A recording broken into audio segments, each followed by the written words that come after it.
పరమ గురుభక్తి మనస్సులో నిరంతరం ఉండేటటువంటి ఉత్తంకుడు ఈ కుండలాలు పుచ్చుకుని బయలుదేరాడు. ఆయన వెడుతున్నాడు కానీ దారి పొడుగుతా ఆలోచనలు ఉన్నాయి.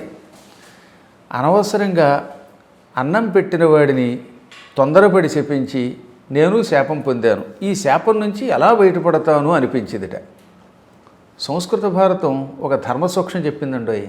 నేను అన్నం పవిత్రమైన దానినే నీకు పెట్టాను, అయినా నువ్వు నన్ను శపించావు గనక నీకు సంతానం కలగదు, అనపత్యుడు అవుతావు అని రాజు శపించాడు. కానీ అన్నంలో వెంట్రుకుంది, అది దుష్టాన్నమే కదా. ఓహో, కాబట్టి నాకు ఆ శాపం తగలదు అనుకున్నాడు. నిజంగా శాపం అందుకు తగలలేదట. రాజుగారు శాపం పెట్టేటప్పుడు ఒక చిన్న మెలి పెట్టాడు. ఏమిటా శాపం? నేను నీకు అన్నం పవిత్రాన్నం పెట్టాను, అది దుష్టాన్నం కాదు. దుష్టాన్నం అనగా ఏమిటి? తల వెంట్రుకలు, ఈగలు, దోమలు పడినవి, పాచిపోయినవి, దీన్ని మాత్రమే దుష్టాన్నం అంటారు. నేను పవిత్రాన్నం పెట్టాను, అయినా నువ్వు నన్ను శపించావు గనక నువ్వు అనపత్యుడి అవుతావు. అపత్యము అంటే సంతానం, సంతానం లేకపోతే అనపత్యం. సంస్కృతంలో దానికి నైతత్పురుష సమాసం అని పేరు. అనగా ఒకదానికి వ్యతిరేకంగా వాడాలంటే నా చేరుతుంది. ఇష్టము, దానికి నా చేరిందనుకోండి, ఆ నా అన్ అని మారిపోయి అన్ ఇష్టము అనిష్టము. అయిష్టం అనకూడదు అండి. చాలామందికి తెలియక అయిష్టం అని వాడతారు, కానీ వాడికి సంస్కృతం రాదని అర్థం. 2 నిమిషాలు ఎవరితోనే మాట్లాడితే వీడికి పెద్దగా భాష రాదని తెలిసిపోతుంది. ఇష్టము అనిష్టము, ఉత్తముడు అనుత్తముడు, ఇలా ప్రతిదానికి వ్యతిరేకంలో నైతత్పురుషం. అలాగే అపత్యము అనపత్యము అవుతుందన్నమాట. కానీ చిత్రం ఏమిటో చెప్పాలంటే ఇక్కడ అన్ని విషయాల్లో అన్న చేరితే అది వ్యతిరేకార్థం అవుతుందా? కానీ ఉత్తమ శబ్దం దగ్గర మాత్రమే అది వ్యతిరేకార్థం కాదు. ఉత్తముడు అంటే చాలా గొప్పవాడు, అనుత్తముడు అంటే ఇక అంతకంటే గొప్ప ఉత్తముడు లేడు, ఉత్తమోత్తముడు అని అర్థం. అక్కడ మాత్రం అది విశిష్టార్థం ఇస్తుంది. అందుకే విష్ణు సహస్రనామంలో విష్ణువులకు అనుత్తమో దురాధర్ష కృతజ్ఞ కృతిరాత్మవాన్ అని అనుత్తమ అని విష్ణువునికి ఒక నామం ఉన్నది. ఇక్కడ అనుత్తముడు అంటే ఉత్తముడు కానివాడు అని చెప్పకూడదు అర్థం. ఉత్తమోత్తముడు, ఇతనికి పైన సూపర్లేటివ్ డిగ్రీ మరొకటి లేదు. ఆయన కంటే ఉత్తముడు లేడు గనక అనుత్తముడు. అనీశ అన్నప్పుడు కూడా అంతే, ఈయనకి పైన ఈశ్వరుడు ఎవడు లేడు గనక అనీశ.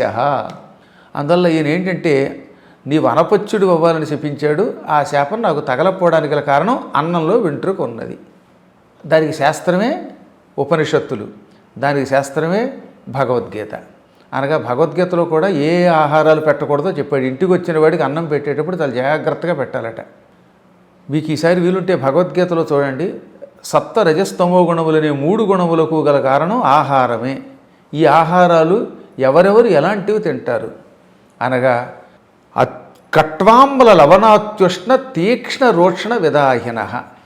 కటు అంటే కారము లేక చేదు, ఎక్కువ చేదు లేక ఎక్కువ కారం తింటారట రజోగుణ ప్రధానులు. విపరీతమైన కారం తినేస్తున్నాడంటే వాడి లక్షణాలన్నీ మారిపోతాయి, వాడు క్రూరుడైపోతాడు. ఆమ్మల ఎక్కువ పులుపు తిన్నాడంటే వాడు కూడా ప్రమాదకారుడే. ఇవన్నీ కూడా రజోగుణము తమోగుణము కలిగిన వాళ్ళ ఆహారాలు. అత్యుష్ణ బాగా వేడిగా ఏ పదార్థమైనా తీసుకుంటున్నాడంటే వాడు కూడా రజోగుణ ప్రధానుడు అవుతాడు. వేడి ఉండాలి కానీ అతిగా ఉండకూడదు, అలాగే అతి శీతలత్వము ఉండకూడదు.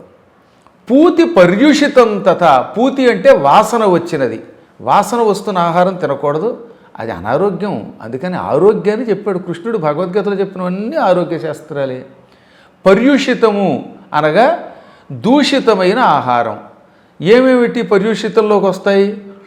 జాము దాటిపోయింది, ఈగలు పడినది, దోమలు పడినది, అలాగే అన్నం తింటూ ఉంటే నోట్లోన చొంగబడిపోయినది, లేక కొంతమందికి రొంప వస్తుంది, ఆ రొంపతో అన్నం తింటున్నప్పుడు ఆ చీమిడి మొదలైన అందులో పడిపోయినవి, ఈగలు, చీమలు, దోమలు, తల వెంట్రుకలు, గోళ్ళు, చీము, నెత్తురు, ఇటువంటివి పడిన ఆహారములన్నిటికీ పర్యూషిత ఆహారం అని పేరు. ఇది భయంకరమైన ఆహారం. ఈ ఆహారం తాను తినరాదు, ఇతరులకు పెట్టరాదు. పెడితే దానివల్ల ఇటు అనారోగ్యము వస్తుంది, అటు నరకము వస్తుంది. ఇంత కట్టుదిట్టంగా ఆహార విషయంలో చెప్పారు. మాంధాత కాలం నాటి నూనె ఆ ట్యాంకు బంటల దగ్గరికి పెట్టి దాన్ని స్టవ్ మీద వేడి చేసి ఆనాటి నుంచి నూనె అదే మరగబెట్టి అందులో బజ్జీలు, మైసూరు బజ్జీలు, పుణుకులు వేస్తూ ఉంటే ఈ పుణుకులు తింటే వణుకులు రాకపోతే, కాళ్ళకి బెణుకులు రాకపోతే ఏమొస్తాయి? ఇవన్నీ నిషేధము అన్నారు. అందుకే నూనె ఒకసారి వండాక మర్నాడు దాన్ని వాడొద్దు అన్నాడు అంతే. ఈ మధ్యనే మా శిష్యుడు ఒకడు కిడ్నీ మార్పించుకుని వచ్చాడు.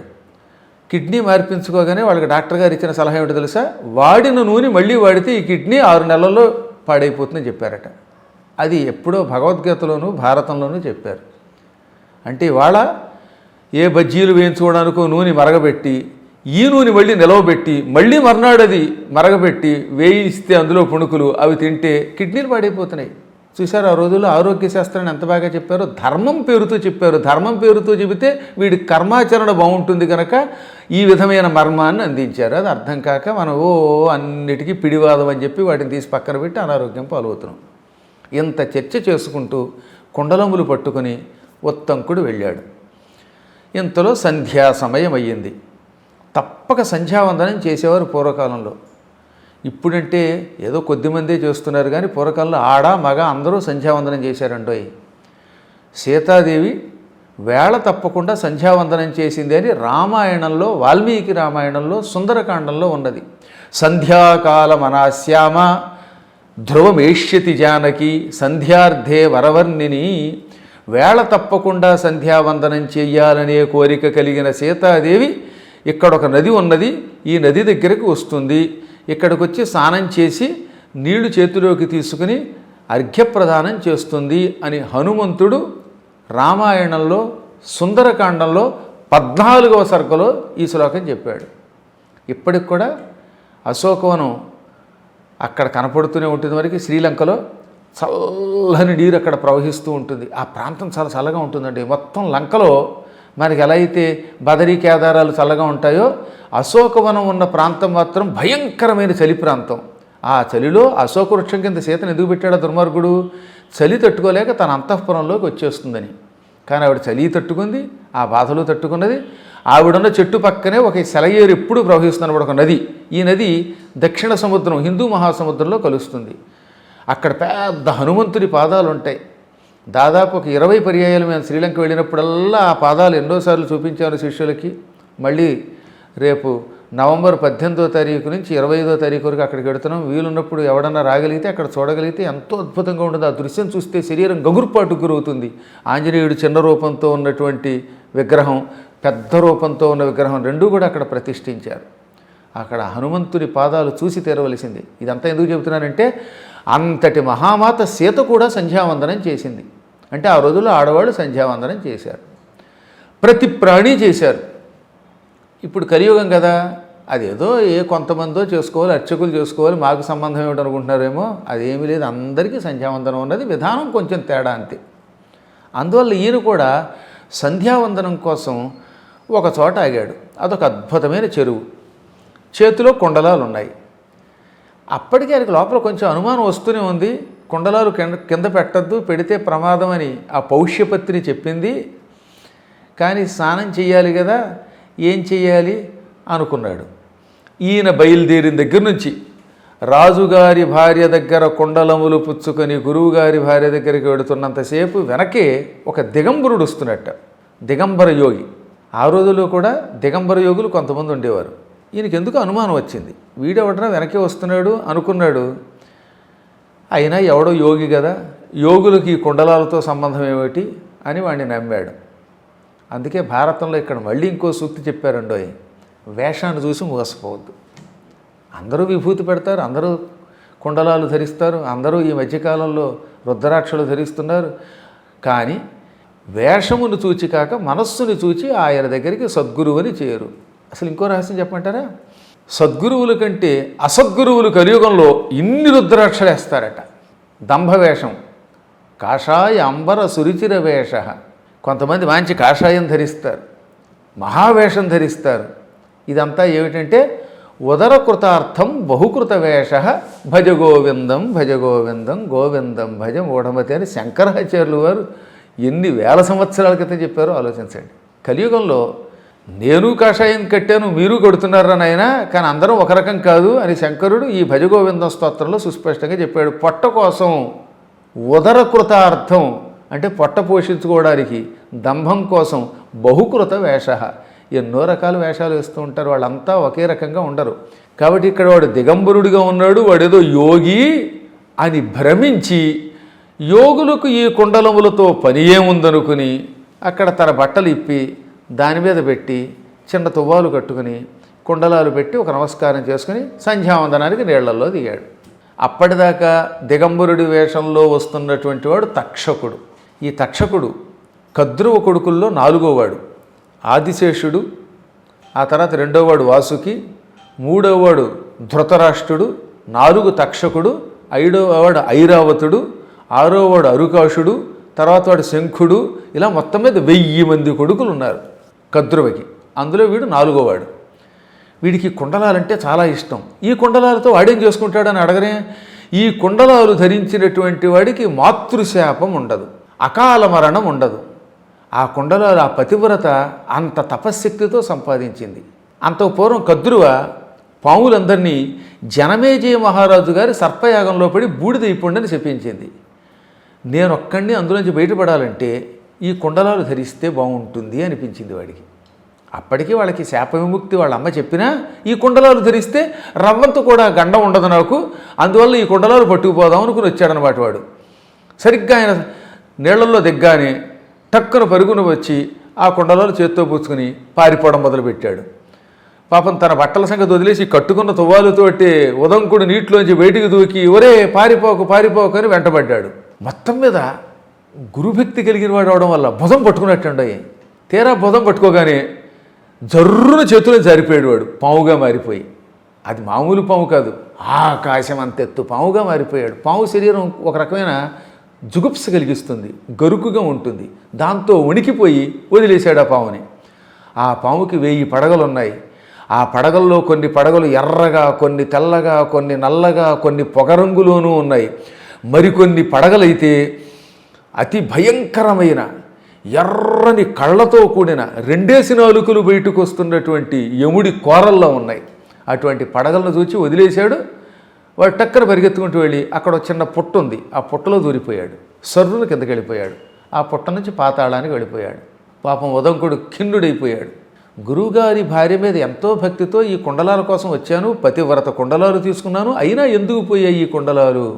దానికి ఒక్కటే ఒక కారణం, క్షణికోద్రేకం. అన్నం పెట్టిన వాళ్ళ దగ్గర ఒక్క క్షణకాలం నిగ్రహం కోల్పోయి శాపం పెట్టడం వల్ల, క్రోధం వల్ల తపశ్శక్తి కోల్పోయి ఇన్ని విఘ్నాలు పొందాట.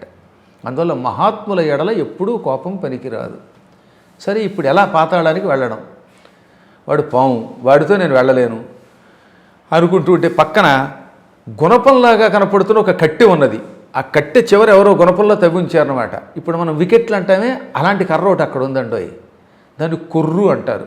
ఈ కర్రని అచ్చతెనుగులో కొర్రు అంటారు. పూర్వం ఎవరైనా తప్పు చేస్తే ఒక కర్రని పట్టుకొచ్చి ఒక 12 అడుగుల నుంచి 18 అడుగుల కర్రని, మంచి బలమైన కర్రని చివరి భాగం సూదిలాగా చెక్కేవారు, శూలంలా చెక్కేవారు. ఈ కర్రని 6 అడుగులు భూమిలో పాతేవారు. మిగతా కర్ర అలా పైన ఉంటుంది. మహాభయంకరమైన అపరాధం చేసిన వాడిని 2 కాళ్ళు విడదీసి మలద్వారం కూడా అందులో దింపేసేవారు. సరిగ్గా పొట్టదాకా దింపేస్తే ఆ కర్రకు అలా వేళ్లాడి కొట్టుకుని తెచ్చేవాడు అనమాట. అందుకే ఆ రోజుల్లో పాపాలు చేయలేదు. హత్యలు చేసిన వాళ్ళు, మద్యం కుంభకోణాలు చేసిన వాళ్ళు, ఇలాంటి వాళ్ళు కొరత వేసేవారు కనుక ఆ రోజుల్లో అంత ధర్మం నిలబడింది. ఈ శిక్షలు లేకే రెచ్చిపోతున్నారు పాపాత్ములు. అది కొరత వేయుట, కొర్రు వేయుట అంటారు దాన్ని. ఇప్పుడు మీరు ఆలోచించండి, ఆ కర్ర శూలంలో ఉంటుంది, మలద్వారం నుంచి నాభిదాకా దింపేస్తే కొట్టుకుని చచ్చిపోతాడు వాడు. అలాంటి కర్ర అన్నమాట అది. ఆ కొర్రు కనపడగానే దాంతో పుట్ట తవ్వాడు. ఎంత తవ్వితే మాత్రం ఆ పుట్ట పాతాళానికి ధైర్యం ఇస్తుంది. ఆ సమయంలో ఇతడు గురుభక్తుడు కనుక ఇంద్రుడికి జాలి కలిగింది. ఇంద్రుడికి ఎందుకు జాలి కలిగిందో కొంచెం ముందుకెళ్ళాక వాళ్ళ గురువుగారే చెప్పారులేండి ఆ మాట. వెంటనే వజ్రాయుధాన్ని పిలిచాడు. ఓయి వజ్రమా, తక్షణం వెళ్ళి ఆ ఉదంకుడి చేతిలో ఉన్న కర్రలో ప్రవేశించి వాడికి పాతాళానికి వెళ్ళడానికి దారి చూపించు అనగానే ఆ వజ్రాయుధం వచ్చి కర్రలో దూరింది. అది దూరినట్టు వీడికి తెలియదు. కర్రతో పొడుస్తూ ఉంటే హఠాత్తుగా భూమి పెద్ద శబ్దంతో ఢామ్ అనే శబ్దంతో పగిలి పెద్ద రంధ్రం ఏర్పడి పాతాళానికి బిలం కనపడింది. ఆ బిలం ఎలా ఉందట, మెట్లు కూడా ఉన్నాయి, మంచి కాంతివంతమైన బిలం అది. దాని గురించి చెప్పాడు, తముత్తమంలోకను వేసతేనైన బిలేన ప్రవిశ్య. ఈ కర్రతో పొడిచి పొడవగానే ఏర్పడిన బిలం లోపలికి వెడుతూ ఉన్న దారి పొడుగుత పద్మరాగాలు, పుష్యమణులు, కనకపుష్యాలు, ఇంద్రనీలాలు, వజ్రాలు, వైదూర్యాలు, గోమేదికాలు, ముత్యాలు, ఇలాంటి అనేక మణులు దారి పొడుగుతా కనపడుతున్నాయి. ఇవన్నీ పాముల తల మీద నుంచి ఊడిపోయిన మణులు అనమాట. ఆ మణుల కాంతిలో కిందకి దిగాడు. చాలా కష్టం దిగడం అనుకోండి. గట్టిగా 3 అంతస్తుల మేడ నుంచి కిందకి దిగాలంటేనే లిఫ్ట్ కావాలి ఈ కలియుగంలో. అటువంటిది ఆయన ఎక్కడి భూలోకం ఎక్కడి పాతాళానికి వెళ్ళాడంటే అది కేవలం గురుభక్తి వల్ల ఏర్పడిన శక్తి. అలా దిగగా ఆ లోపల ఒక్క క్షణకాలం గుండె ఆగిపోయేంత భీతికరమైన దృశ్యం కనపడిందిట. ఒక పాము 2 పాముల, అది పాతాళం. లక్షలు కోట్ల కొలది పాములు ఉన్నాయి. నల్లని పాములు, తెల్లని పాములు, గోధుమ రంగులో ఉన్న పాములు, బూడిద రంగులో ఉన్న పాములు. ఈ పాములు ఒకదానికొకటి లొంగలు చుట్టుకుపోతూ ఉంటే అది చూడడానికి ఎలా ఉంది, సేమియా ఉప్మాలో ఉంది, నూడిల్స్ అతుక్కుపోయినట్టుగా కనపడుతున్నాయి అన్నమాట సాయంత్రం పూట. ఆ పాముల్లో కొన్నిటికి నెత్తి మీద మడులు ఉన్నాయి, కొన్నిటికి లేవు, కొన్ని ఏమో క్రూరమైనవి, కొన్ని కూరలున్నవి. అటువంటి పడగలతో ఉన్న పాములు చూసి ఏమాత్రం భయపడకుండా మళ్ళీ ధైర్యం తెచ్చుకుని 2 చేతులు జోడించాడు.